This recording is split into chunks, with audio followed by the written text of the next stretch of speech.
Hi guys! Meron nga palang bagong kainan dito sa aming lugar. Teka, sumingin si Kuya. So ayun nga, may bagong bukas na kainan dito sa aming lugar. Malalocate nyo lang ito dito sa may bangkal, tapat or katabi ng Sagus Mart, kung alam nyo yung bilihan ng tela dito sa bangkal. So ayun mga kawarkas, 24 hours pala sila dito, kaya medyo nakakatawa kasi syempre diba kung isa ka sa mga naghahanap ng mga kainan talaga na bukas, kahit gabing-gabi na ay malaking tulong talaga ito yung mga gantong kainan. So ngayon mga kawarkas, ayan, grand opening nga pala nila ngayon. Tapos ayun, ngayon lang talaga ako dito napadaan kasi pagkagabi minsan doon ako sa may kabilang daan na namin dumadaan. So ayun, nag-order nga pala kami ni Rina para masubukan yung mga tindahan nga nila dito or yung mga menu nga nila dito. So ayun mga kawarkas, yung mga price list ng kanilang mga menu. So ayun, sa totoo lang nakaka-amaze yung kanilang area dito or yung ambience ng kanilang store, kasi nga tignan yung mga kawarkas, bukod sa napaka-colorful niya is talaga namang napaka-refreshing niya at talaga namang napaka-comfortable niya, kasi meron sila dito mga kawarkas na lababo kung saan pwede kang maghugas ng kamay mo.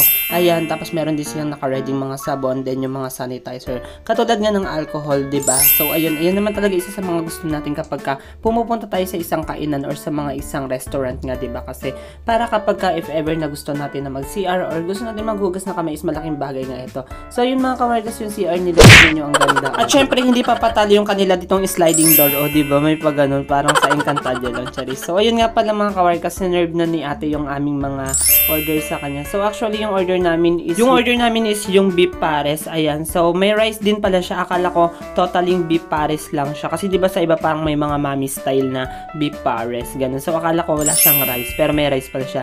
Tapos ayun mga kawargas, papakita ko lang sa inyo ulit yung paligid ng kanilang store nga. Talagang nakaka-amaze. Comfortable. Tapos meron pang mga electric pan. At saka syempre malinis din yung kapaligiran. So ayun, tapos pala hindi sila dito nagtitipid ng yelo, in fairness. Kasi syempre ikaw yung magpapasya or ikaw yung magdi-decide kung gaano karami yung kukunin mong yelo. Kasi diba usually sa mga kainan talaga is sila na yung mismo nagbibigay ng ice. Kaya na-realize ko na baka only ice talaga dito, charis. So ayun, meron din sila ditong mga big drinks na mga soft drinks. Ayan. So meron sila ditong 1.5 liter na soft drinks nga. So nabili namin yan ng halagang 95 pesos. Ewan ko lang kung mura na sa kanila or mahal, pero feeling ko mahal pa yun. Tapos ganun, ayan. Ayan nga pala yung beef pares nila. So medyo may kaliitan or kakontian yung serving nila. Pero sa lasa okay naman siya. Yun nga lang talaga parang hindi ako na-satisfied kasi talagang sobrang konti niya. Ganun. So parang medyo namahalan ako. Pero sa mga katulad ko kasing nagtitipid, mahal na yung ganitong bagay. Pero sabi ko nga, since minsan nga lang naman kami kumakain ng ganito, is sige, okay lang naman. Tapos ayun, masarap naman talaga siya kung sa lasa niya. Pero